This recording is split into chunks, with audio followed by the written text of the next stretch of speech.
And for the technology part, the LED display of that, you can have the patent rights. And for the user manual, in which all the instructions are written in written form, you can have the copyrights. तो आजकल तो सभी YouTuber हो रहे हैं, सब social media पे इतने एक्टिव हो रहे हैं, तो आप अपने MBBS के साथ अगर आप ये सब भी करते हैं तो आपको कॉपीराइट्स के बारे में भी अवेयर होना चाहिए. That's also a good source of income. And for layout of integrated circuit designs, you can have SICL design rights. It is a grant by sovereign or state to a person giving exclusive right to stop others from making, using, exercising, vending and importing an invention for a limited period in exchange for disclosing it in a patent specification such that anyone having average skilled in the art can reproduce the invention, and right to exclude others from using your invention, and you will be having a qualified right on your property. What does it mean? That if you are making an invention or you are working on an invention, so for getting the patent rights, अगर आपने ऐसा invention बना लिया, it's just like a royalty, कि अगर आपने कोई ऐसी प्रोसेस, कोई भी इन्वेंशन आपने बनाया है तो आप उस पर राइट्स ले सकते हैं. Want certain rights in India only, then you will have to apply that application in India, and as per the Indian patent laws, you will be given certain rights. And if you want to have rights in some foreign countries, then you will have to apply there separately, and as per their patent laws, you will get the rights. You may get the rights, and this is for limited period. Patents is for 20 years only. After that, it will be in public use. उसके बाद आपको कोई royalty नहीं मिलेगी. Specification means आप एक draft करेंगे अपना इन्वेंशन इस तरीके से कि by going through that, by reading through that, that person will be able to reproduce your invention. तभी तो कमर्शियली आपको फायदा होगा. अगर कोई इन्वेंशन सिर्फ आप ही बना सकते हैं, कोई दूसरी इंडस्ट्री कुछ कोई बना ही नहीं पाएगी, तो क्यों खरीदेगी आपसे? इस तो these rights are for this purpose. और अगर आपके पास राइट्स हैं तो कोई और विदाउट आपकी परमिशन से वो ना खरीद सकता है, ना बेच सकता है, ना इंपोर्ट ना एक्सपोर्ट कर सकता है. अगर करता है तो आप उसको सू कर सकते हैं इन कोर्ट. नाउ ऐसा नहीं है कि आपको कुछ, आप अगर साइंस बैकग्राउंड से, आप सिर्फ मेडिकल से हैं तो आपको सिर्फ उससे ही रिलेटेड चीज़ों का इन्वेंशन कर सकते हैं. These are very simple inventions. Just क्या देखा उस क्रिएटिव माइंड ने कि what is the demand in the market. Demand क्या थी कि a product which is protecting a baby's face, जब वो उसको नहलाते हैं, ये सब पेटेंटेड आइटम्स है. इसको क्यों पेटेंट मिला है? बिकॉज ऐसा प्रोडक्ट इससे पहले किसी ने नहीं बनाया. बहुत सिंपल सा इन्वेंशन है, ऐसा तो कुछ इसमें रॉकेट साइंस नहीं है या कुछ ऐसी सर्जरी का प्रोसेस नहीं है. साइंस के स्टूडेंट्स हैं तो कोई भी आराम से बना सकता है. तो अब उसके पास ये पेटेंट राइट्स हैं. अब मार्केट में इसकी डिमांड है, कोई और इसको खरीदेगा तो किसको पैसे मिलेंगे? जो इसका एप्लीकेंट या inventor. Just like in a similar manner, cap with an LED light, इससे पहले किसी ने नहीं बनाया तो इसको पेटेंट राइट्स मिले. Foldable hanger, skin interface band, just like forklift, tree climbers and a tractor with a motorcycle. So how you can file a patent application in patent office? So there are certain forms which are mandatory forms, and for some of the forms there are fees and some are free of cost. Like in form 1 you will have to give details. अच्छा एक बात बता दीजिए, सब present ही है ना यहाँ पे, या कोई मैं लिखते हुए देख रही हूँ तो सब अपना ही कुछ थियोरेटिकल काम कर रहे हैं? थोड़ा इंटरेस्टिंग सा टॉपिक है, medical line anatomy. Objective of your invention, drawing, graph, table, therapeutic datas, everything you will have to disclose in a manner. Means पूरी तरीके से अपना इन्वेंशन डिस्क्लोज करना है। Claims are the main part, these have some legality in it. जो patent rights होते हैं वो क्लेम्स पर ही दिए जाते हैं कि आप क्या क्लेम कर रहे हो एक्चुअल में। देन इसके लिए fees is not required up to 30 pages and 10 claims, but after that you will have to pay the fees. Form 3, if you are filing your application in some foreign country, then you will have to give the details of that in Indian Patent Office, or if there is any updates over there, then also you will have to give the details, and fees is not required. Then Form 5, declaration as to inventorship, fees is not required। Inventor कौन है ये detail देना बहुत ज़रूरी है। मान लीजिए कि आपने कुछ इन्वेंशन किया, कोई प्रोसेस बनाई, बॉडी के अंदर सिग्नलिंग की कोई प्रोसेस आपने ढूंढी, कुछ भी, और आप किसी की लैब यूज़ करेंगे, जैसे यूनाइटेड कॉलेज की लैब यूज़ करेंगे, तो आपका ऑलरेडी ऐसे यूनिवर्सिटीज़ वगैरह में जाते हैं, उस टाइम हमें क्योंकि पेटेंट्स IPRs के बारे में आइडिया नहीं होता, तो वो साइन एग्रीमेंट्स भी होते हैं कि अगर आप कुछ इन्वेंशन बनाते हैं तो applicant will be us only. तो एप्लीकेंट कौन हो सकता है, ये आपके बीच का अग्रीमेंट है कि यूनाइटेड मेडिकल कॉलेज होगा एप्लीकेंट, बट उसे इन्वेंटर का नाम भी बताना पड़ेगा कि you are the inventor of this. And Form 18, unless you fill this request for examination, fees is there, and the timeline is shall be filed within 48 months from the earliest priority date or filing date, if not filed application deemed to be withdrawn। आपने file तो कर the application, but जब तक आप request for examination form नहीं भरेंगे तब तक आपकी एप्लीकेशन एग्जामिन नहीं होगी। And timeline is within 48 months from the earliest priority, means the date of first disclosure of your invention। जिस दिन आपने पहला एप्लीकेशन अपने इन्वेंशन की डिस्क्लोज करी है पेटेंट ऑफिस में, उस डेट से 48 मंथ्स के अंदर आपको फीस देनी होगी। Now there are different fees structures for different bodies, like for natural person means any individual, small entities, startups and educational institute, fees is much lesser and different from the companies other than natural, means big entities, big companies, fees is a bit higher।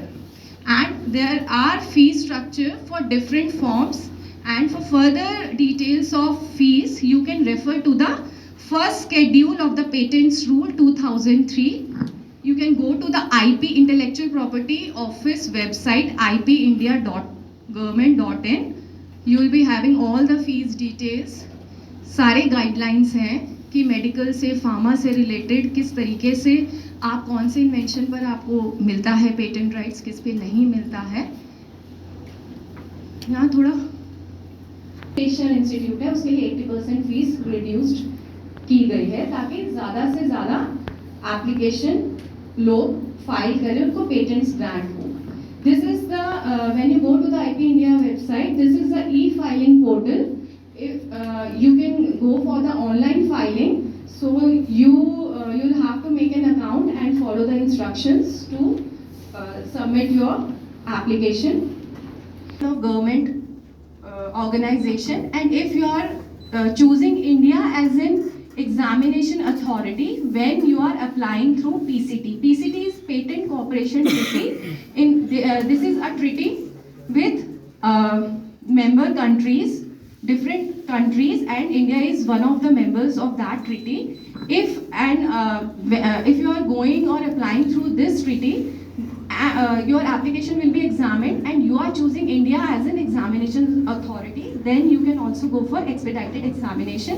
And if there is an agreement between Indian Patent Office and a foreign patent office, then that foreign patent office can also go for the expedited examination, like India has an agreement with Japanese patent office, so Japanese people can go for the expedited examination। कर सकते हैं कि नहीं, ऐसा नहीं लगना चाहिए हम तो मेडिकल के स्टूडेंट्स हैं, ये सब क्यों पढ़ रहे हैं। तो most common mistakes by inventors और पोटेंशियल बैरिंग एक्टिविटीज। अ अब आप रिसर्च में हैं, एक पीएचडी स्कॉलर है या कोई भी है, so we will have to publish our papers also, ये मैंडेटरी है कि इतने होने चाहिए। But what is the common mistake कि आप पहले पब्लिश कर देते हैं, बाद में पेटेंट फाइल करते हैं, तो it has already been disclosed, अब ये पब्लिक फोरम में है, अब उसको कोई भी बना सकता है आपके इन्वेंशन को। तो it's better you should first file the patent application and then publish. इसमें एक थोड़ा सा रिलैक्सेशन दी है कि इफ़ यू आर एन, अगर आपने पब्लिशिंग के लिए गए हैं और विद इन पब्लिश हो गया आपका, या आपने ऐसे सेमिनार प्रेजेंट किया, या आप सेल और ये सब तो नहीं करना है, बट आपने ऐसे ही कहीं पे प्रेजेंट कर दिया अपना इन्वेंशन कि मैं ये चीज़ बना रहा हूँ, एग्जीबिशंस या कुछ, तो with in 1 year of that if you file the patent application, so we as an examiner will cite if we found your that publication or something like that, whatever you have disclosed, तो हम तो site करेंगे, आप उस document, मतलब हम वो documents लगाएंगे आपके इन्वेंशन के अगेंस्ट कि ये तो ऑलरेडी डिस्क्लोज है पूरा का पूरा इन्वेंशन, अब आपने ऐसा नया क्या किया है। But if that paper belongs to you and within 1 year अगर आप फाइल भी कर रहे हैं, तो आपको ये पेटेंट ऑफिस को इन्फॉर्म करना है कि जी हमने 1 साल के अंदर ही ये मैं पेटेंट फाइल कर रहा हूँ, मैंने इसको डिस्क्लोज किया था। पर अगर आप 1 साल के अंदर ही करते हैं तो वो हट जाएगा, मतलब उसको हम आपके अगेंस्ट यूज़ नहीं करेंगे। पर अगर आपका 1 साल का पीरियड ओवर हो गया, उसके बाद आप फाइल करते हैं, तो फिर वो डॉक्यूमेंट या जो भी चीज़ आपने सेमिनार या पीडीएफ फॉर्म किसी भी फॉर्म में होगा, तो वो आपके अगेंस्ट लगाया जा सकता है वो डॉक्यूमेंट्स। स्टूडेंट एप्लीकेशन, अगर आपको ऐसा लगता है कि हाँ 1 साल में अंदर मेरा ये इन्वेंशन कंप्लीट हो जाएगा, तो you should go for the provisional specification filing. वो एक रफ ड्राफ्टिंग होती है आपके इन्वेंशन की, उसमें क्लेम पार्ट्स होना ज़रूरी नहीं है, just to reserve the date of filing. तो आपने लगा कि हाँ 1 साल के अंदर मैं अपना इन्वेंशन पूरा कर लूँगा, तो आपने क्या किया, ड्राफ्ट बनाया, पेटेंट ऑफिस में जाके अप्लाई कर दिया, फिर अब आप तो आपकी डेट फिक्स हो गई, रिजर्व हो गई। अब 1 साल के बाद आपका इन्वेंशन पूरा हो गया, तो विद इन 12 months आपने complete specification with drawings, graphs, जो भी आप कर सकते हैं, मतलब आपको लगाना है विद क्लेम्स होना जरूरी है, वो आप फाइल कर सकते हैं। तो ऐसा नहीं है पूरा अपना इन्वेंशन जब तक पूरा नहीं होगा तब तक आप वेट करें।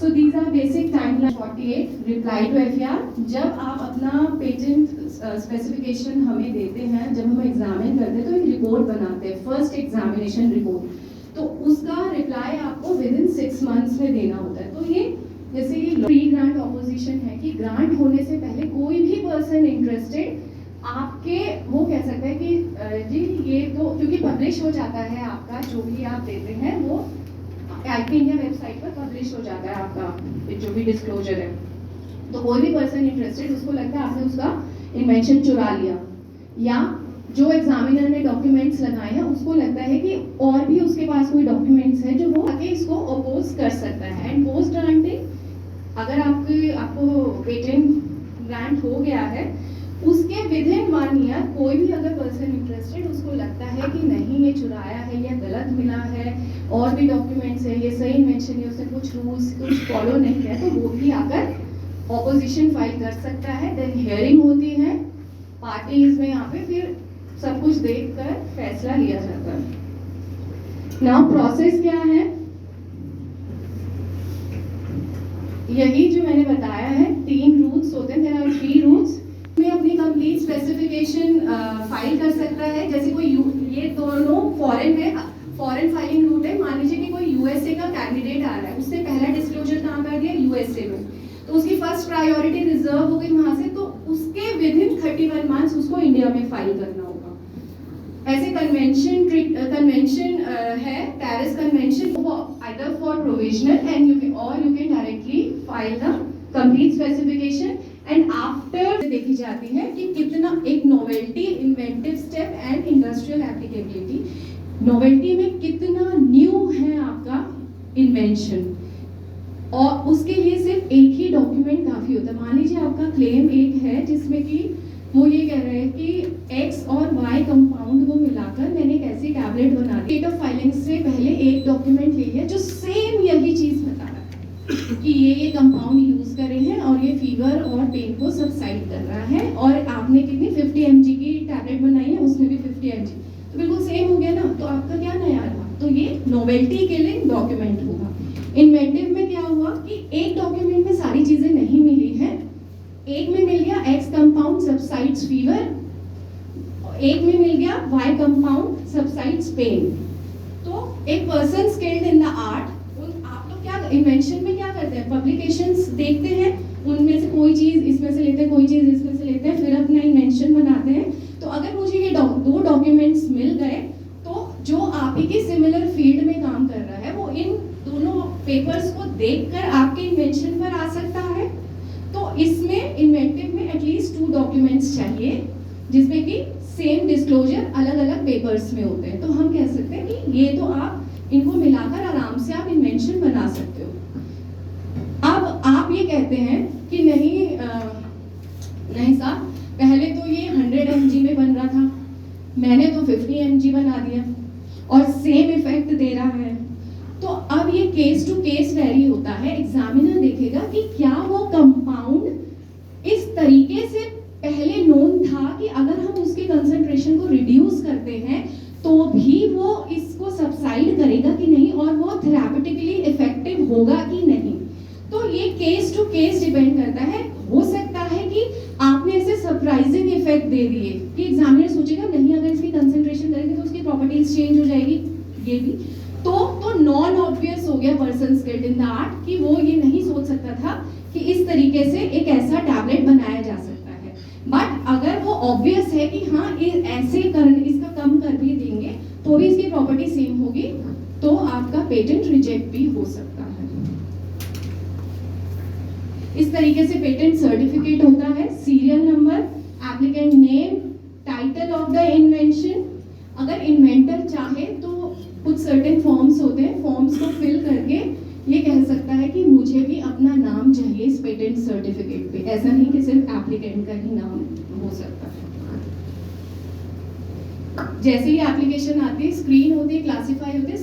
Screening is for if your invention is related to atomic energy या defense purpose, then they will go to the respective departments, and after getting clearance from those departments your application will be published. And in classification we classify as the subject field of your invention. After that publication and allotted to the respective examiners of your field. Tech, chemical, तो उसके examiner के पास जाती है। ये मैं already बता चुकी हूँ कि हेयरिंग पार्ट होता है, पार्टीज आते हैं, कैसे एग्जामिनेशन होता है। स्ट्रक्चर ऑफ पेटेंट स्पेसिफिकेशन में आप इसी तरीके से देते हैं कि पहले टाइटल क्या है, बैकग्राउंड क्या है, नीड क्या है आपके इन्वेंशन की, पहले ऐसा क्या लैकिंग था जो आप नया बना रहे हैं, तो आप अपने फिर सॉल्यूशंस देंगे, ऑब्जेक्टिव्स देंगे अपने इन्वेंशन के। Abstract होगा, claim part should be there. If you are using amino acids or nucleic acids, then you will have to give the sequence listing details. And if you are making in microorganisms which is not publicly available, so you will have to deposit. There are 2 labs in India, IM Tech Chandigarh and NCCS Pune. You will have to deposit your organism in these 2 labs so that a person skilled in the art, by going through your application, can take these organisms from these labs, or if you haven't deposited your microorganisms here, तो आपको specification में इस तरीके से disclosure दिया होगा कि कोई भी उसको पढ़ के वो माइक्रो ऑर्गेनिज्म बना सके। जैसे सीक्वेंस करते हैं, म्यूटेशंस करते हैं, तो अलग अलग ऑर्गेनिजम्स बनते हैं ना, इसी के लिए ये होता है।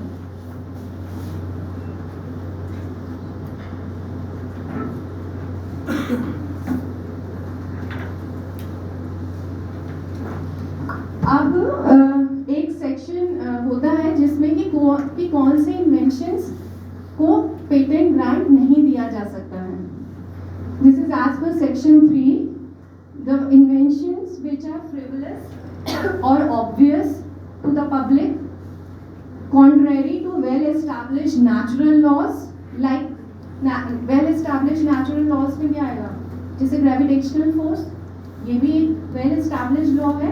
अगर आप कहते हैं कि मैंने एक ऐसे बॉल ऐसे छोड़ दी है और अब वो अपवर्ड डायरेक्शन में चली जाती है अपने आप, तो this is contrary to well-established law.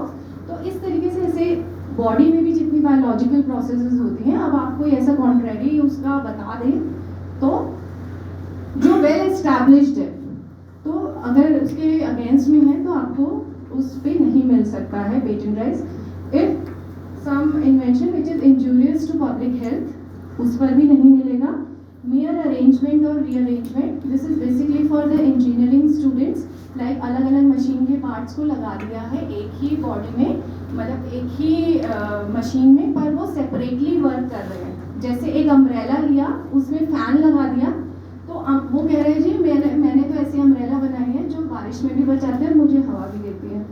तो बट अपना अपना पार्ट अलग अलग ही प्ले कर रही है, कुछ मिला के कुछ नया टेक्निकल एडवांसमेंट तो उसने किया नहीं. So this is mayor arrangement and rearrangement, discovery of scientific principle, living thing and non living substances in nature. अगर आप सिर्फ मेयर डिस्कवरी कर रहे हैं ऑलरेडी एग्जिस्टेड थिंग्स की, जैसे आप प्लांट से कोई कंपाउंड निकाल रहे हैं, उस कंपाउंड को क्लेम कर रहे हैं. जैसे मान लीजिए कि आप कुछ ऐसा कंपाउंड निकाल के कुछ ऐसे इन्वेंशन कर रहे हैं जो बॉडी में ट्रीटमेंट के लिए यूज हो रहा है, तो आप उस कंपाउंड को भी क्लेम कर रहे हैं. तो वो कंपाउंड ऑलरेडी एग्जिस्टेड है ना नेचर में, बस आपने डिस्कवरी करी है उसकी, आपने उस कंपाउंड को नहीं बनाया है, तो उस पर आपको पेटेंट राइट्स नहीं मिल सकते. हाँ, उसकी प्रोसेस ऑफ एक्सट्रैक्शन पर आपको जरूर पेटेंट राइट्स मिल सकता है. उसमें देखा जाएगा कि पहले ऐसी प्रोसेस थी या नहीं थी. अगर है तो आपने ऐसा नया, हो सकता है कुछ फ्यू रिएक्टेंट्स में ही आप उसको एक्सट्रैक्ट कर रहे हैं, या आपने ऐसी कॉस्ट इफेक्टिव प्रोसेस बना दी है. मेथड ऑफ एग्रीकल्चर और हॉर्टिकल्चर, लाइक सोइंग सीड्स, इंटरक्रॉसिंग होती है फ्लावर्स की, तो ये सब और मतलब प्रैक्टिस में है, तो इससे रिलेटेड किसी पर भी पेटेंट नहीं मिल सकता. Any process, this is for you people, any method of treatment पर कोई पेटेंट राइट्स नहीं मिलता. ऐसे बहुत एप्लीकेशंस आती हैं जो कि क्लेम करती हैं मेथड ऑफ ट्रीटमेंट, जैसे कंपाउंड बनाया उसकी process of extraction, then method of treatment भी बता दिया कि ये बॉडी में ये इफेक्ट कर रही है, हम ऐसे मेथड से दे रहे हैं, एडमिनिस्ट्रेशन कर रहे हैं, डोजेज इतनी दे रहे हैं, उनको नहीं मिल सकता पेटेंट्स. बिकॉज अगर आप जैसे सर्जरी की कोई प्रोसेस बना दे रहे हैं कि कोई नई इफेक्टिव, कि हमने ऐसे सूचर्स लगाए, ऐसे स्टिचेस लगाए, तो ये ज़्यादा अच्छा रिजल्ट दे रही है, तो आपने अगर उस पर पेटेंट राइट्स ले लिए, तो ऑलरेडी ही सर्जरी इतनी महंगी होती है, तो अगर आपको पेटेंट राइट्स मिल गए तो एक आम जनता के लिए तो वो ट्रीटमेंट पॉसिबल ही नहीं हो पाएगा. तो जो भी मेडिकल ट्रीटमेंट की मेथड होती हैं, डायग्नोस्टिक टेस्ट होते हैं कि टेस्ट किया जा रहा है बॉडी में, उन पर पेटेंट राइट्स नहीं मिलते हैं. अगर इकोनॉमिकल सिग्निफिकेंस बढ़ा रहे हैं किसी एनिमल का, तो भी उस पर पेटेंट राइट्स नहीं मिलते हैं. अब मैथमेटिकल और बिजनेस मेथड और अ कंपाउंड प्रोग्राम पर से, मैथमेटिकल फॉर्मूलाज पर पेटेंट राइट्स नहीं मिलते हैं, बिजनेस मेथड पे नहीं. और अगर सॉफ्टवेयर का प्रोग्राम कोई डेवलप कर रहा है, तो सॉफ्टवेयर के प्रोग्राम्स पर as per means as it is patent rights नहीं मिलते हैं. हाँ, अगर उसको आपने किसी मशीन में, बॉडी में इनबिल्ट करके आप ये उस प्रोडक्ट पे मांग रहे हैं कि ये प्रोडक्ट, अब बट ऑब्वियसली नया सॉफ्टवेयर आप उस पर करेंगे तो उसका वर्किंग कुछ अलग हो जाएगा, तो उस डिवाइस पर आप पेटेंट क्लेम कर सकते हैं. और कोई भी इन्वेंशन जो एटॉमिक एनर्जी से रिलेटेड है, कोई भी रेडियो एक्टिविटी या कुछ ऐसे हो रहा है, तो उसको भी नहीं दिया जा सकता है. हाँ, कुछ ऐसी प्रोसेसेस होती हैं जिसमें कि रेडिएशन वाला जो आप टैगिंग करते हैं और इल्यूमिनेट करते हैं, तो वो फिर वो प्रोसेस देखी जाती है कि वो किस पर्पस के लिए यूज़ किया है. अगर वो नॉर्मल पर्पस के लिए होता है तो it may gate patent rights. अब नाउ इज डिज़ाइन राइट्स. ये भी एक IPR है. इसमें जस्ट ये होता है, just for your knowledge people, like जैसे ये सिर्फ आउटर कॉन्फ़िगरेशन और डिज़ाइन पर दिया जाता है। अलग अलग कार की कंपनीज के अलग अलग जो कंपनीज होती हैं कार की, उनके अलग अलग मॉडल के अलग अलग डिज़ाइंस होते हैं, तो वो उस पर डिज़ाइन राइट देते हैं। कभी देखा है सिंगल डिज़ाइन की एक ही कार, सबकी थोड़ा थोड़ा अलग ही होती है ना। सिंगल कंपनी की भी जो मॉडल्स निकलती हैं उन सबके डिज़ाइंस अलग होते हैं, तो वो सब डिज़ाइन राइट्स लेती है ताकि कोई भी उसको रेप्लिकेट ना कर सके, हमारा मार्केट में कोई और डिज़ाइन कॉपी ना करे। ये 10 ईयर्स के लिए होता है, एक्सटेंडेबल टू 15 ईयर्स। ये सिर्फ डिज़ाइन पर मिलता है। लाइक मास्क, कोई घर में बैठी एक लेडी भी मास्क का डिज़ाइन अगर कुछ अलग करके बनाकर उसको नॉलेज हो तो डिज़ाइन राइट्स ले सकते हैं। उसका अगर इस तरीके से इतना इफेक्टिव है कि कमर्शलाइज हो गया, क्लिक कर गई किसी कंपनी को, तो she can earn money also.